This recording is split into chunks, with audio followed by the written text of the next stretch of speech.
Shabbat Shalom Mevorach, Parashat Kitissa 5781, Medaber Israël Chaviv Mira'anana. Il y a dans notre paracha, qui est terrible puisqu'elle parle du veau d'or, un pasuk magnifique qui dit Vaïdaber Hashem el Moshe panim el panim. Akadosh Baruch Hu a parlé à Moshe face à face, comme un homme s'adresse à son ami. Et bien que ce soit Moshe Rabbeinu et qu'on en connaisse le niveau, ça nous est très difficile de comprendre qu'est-ce que ça veut dire qu'il a parlé panim el panim. Ça, c'est une première question. Et une seconde question, puisque la Torah est éternelle et qu'elle s'adresse à nous aussi.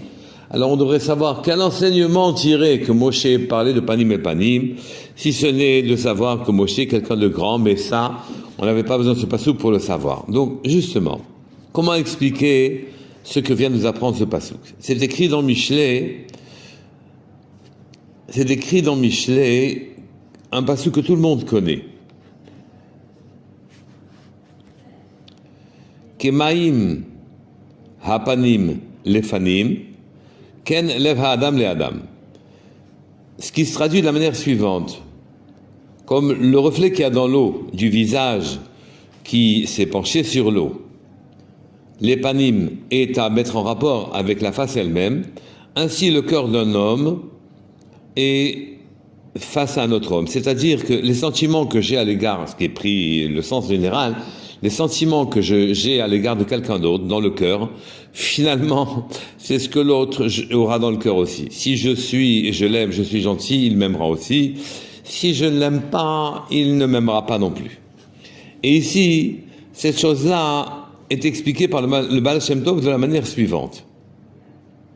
Il a dit, quand un homme se trouve devant un cours d'eau, devant une source d'eau, et qu'il voit effectivement apparaître son visage dans l'eau, le visage lui apparaît plus grand que son visage lui-même.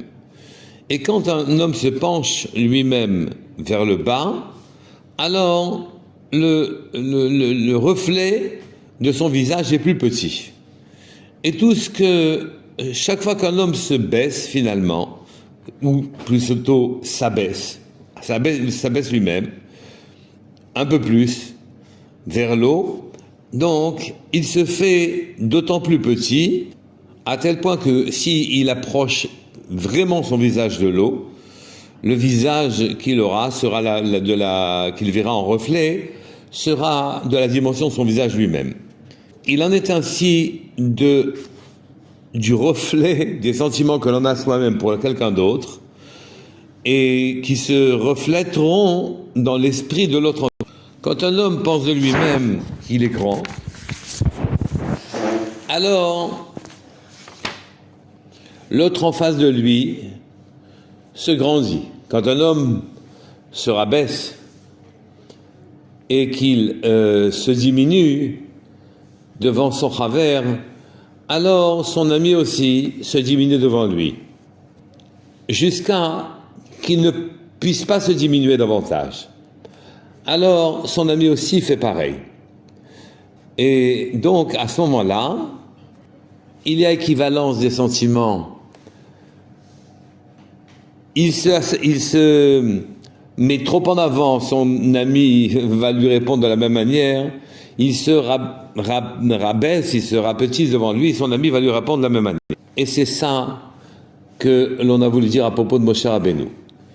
Moshe Rabbeinu, qui était l'homme le plus humble du monde, s'est tellement rapproché d'Akadosh Baruch Hu, il a pu se rapprocher parce qu'il était le plus humble du monde. Pourquoi? Parce que son reflet, si je puis dire, sur Hachem, a provoqué qu'Hachem lui-même s'est restreint, s'est mis à sa portée. Et donc, Moshe Rabbeinu a pu rencontrer Hachem grâce à son humilité. Et ici, on rencontre une loi. On n'a pratiquement aucune possibilité d'avoir une perception de ce que c'est la divinité, de ce que c'est Hachem. Sauf si on se fait très très humble. Et à ce moment, Hachem en reflet se fait petit, traduisez, sera accessible. Donc, il n'y a pas de limite à l'humilité. Il n'y a pas de limite au fait qu'on ne se considère pas. Il n'y a pas de limite au fait qu'on se ramène à la plus simple expression, jusqu'à l'inexistence, jusqu'à ne se voir que comme un acteur extérieur, comme si on n'existait pas.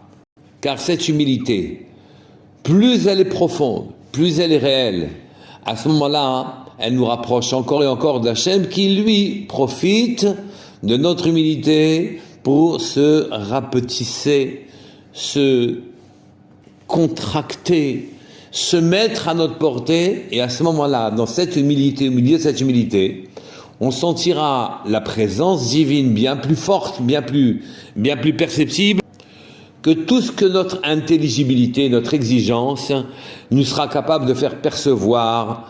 On sera encore très très loin. Donc vous voyez les qualités que l'on exige de nous, l'atsedaka, le bon comportement, se rapprocher de son chaver.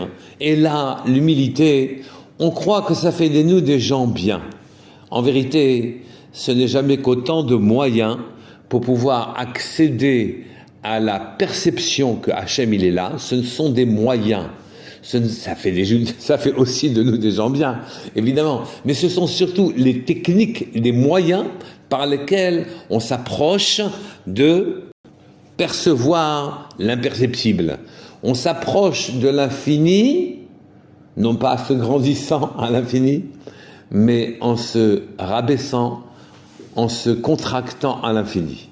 Moins on existe, plus l'infini est perceptible. D'ailleurs, le Passouk poursuit en indiquant ensuite qu'après avoir parlé à Hachem, Moshe retournait au camp, comme un homme pachout.